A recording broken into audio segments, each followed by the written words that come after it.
Hey there, welcome back to the channel. I'm Carlos, I'm a composer, and I got a question from a community member recently about how to title your piece. And it's a very important thing to talk about because we spend a lot of time writing the music, but not a lot of time thinking about what happens after the double bar line, including titling a piece.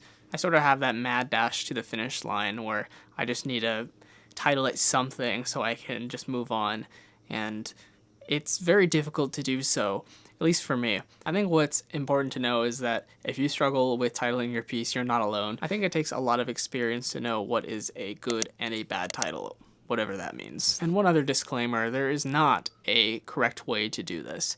This is a subjective thing, and titling your piece is part of the creative process as well. So instead of being too prescriptive about what to do, I'm just going to share what works for me and some insights that I've learned over the past few years. For my titles, I try to avoid being too direct.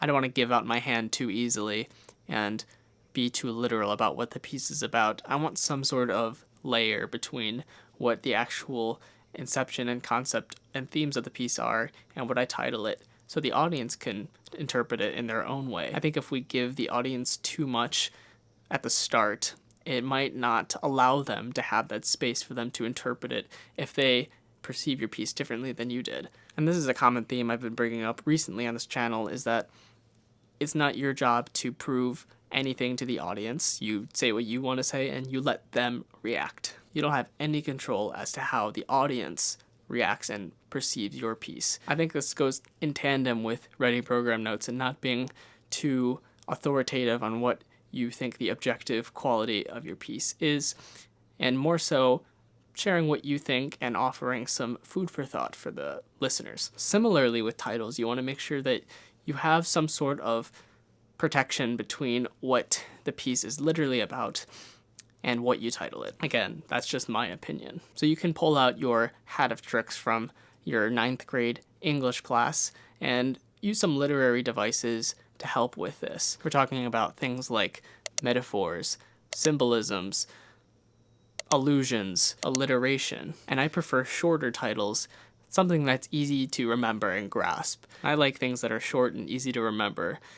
In case, for example, you're at a social function and someone asks you about a piece you've heard recently, you want them to be able to quickly remember it because it should, in my opinion, it should be a salient and short title. Again, I have exceptions all abound, and there's a lot of great music that don't follow these conventions, but again, this is my channel. You can also consider whether your piece is more programmatic versus absolute. I know that these labels can be problematic in some circles, but if your story follows a narrative of some kind, you can use the elements of that narrative into your title, whether it's a setting, a character, a plot event, something like that can weave easily into your title to help connect it all together. And I think that's the common thread here, is to find a way to have your title connect to what the theme of your piece is. Again, I like doing this through metaphors and symbolism primarily, and not giving too much away with the title. If your title is more absolute or abstract instead of programmatic, it might be a little bit more difficult to draw on a title from what the piece is about, but you could still have a lot of creative liberty when it comes to doing so. I also want to touch on whether you should name a piece before or after you finish it. Again, there's no right answer here.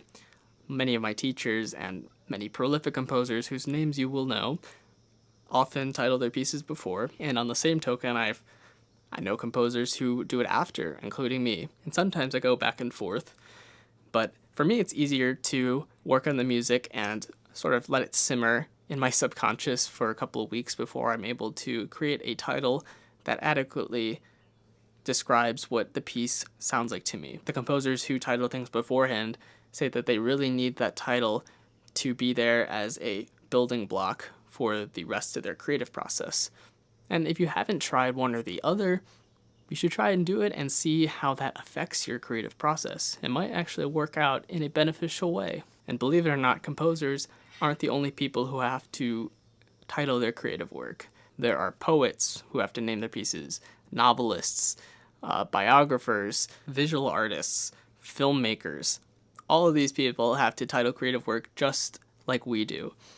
and I like looking towards their titles as inspiration. And I'm not saying you should steal, but on a more serious note, I also look at a lot of the titles from composers whom I admire, and this sort of builds a taste of what titles work best for my needs. And I think over time you're going to become much better at creating your own titles based off of input from other forms of art. Especially as a young composer, many of my titles were very generic, like Celestial Skies or A Walk in the Garden. Again, not wrong. Totally fine. It's just for me, this goes against the rule of being too direct about what the subject is, and I want to have some sort of poetic nuance behind it. At least that's the hope. And I think we should give titling our pieces a lot more time and attention. I think we spend a disproportionate amount of time actively writing the piece, maybe 90%, and then the last 10% is doing all the stuff after the double bar line, like creating a title, program notes, and all the formatting and all that.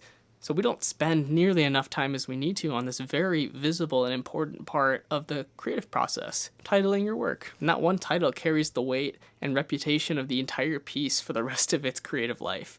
So that's why it's super important to spend a lot of time thinking about this. And you can fight me in the comments for what I'm going to say about titling your pieces in terms of making it appear more marketable or sellable. In the past few videos, I've sort of warned against this because as a young composer, that's what I sort of prioritized everything towards, was trying to make everything as wide appealing as possible, but that comes at the expense of your creative and artistic integrity.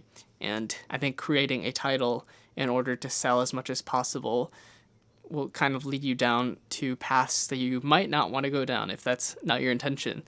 So really reflect on your intentions as a composer and create the title that really best represents the piece and not caters to external capitalist factors. And in the age of artificial intelligence and chatbots who can easily create 5,000 titles for your one piece, I would just caution against having something external describe something that's really human and personal, which is your creative work. I think it's imperative to spend as much brain energy as you can on your titles as you do with writing the piece itself. I think it deserves that. If you have anything that I didn't cover about titling a piece, and maybe how you've navigated that struggle, leave them down below. This topic goes hand in hand with writing program notes because that's another thing that we don't spend a lot of time on. So if you want to know how to write better program notes for your pieces, you can check this video out next. I'll see you later.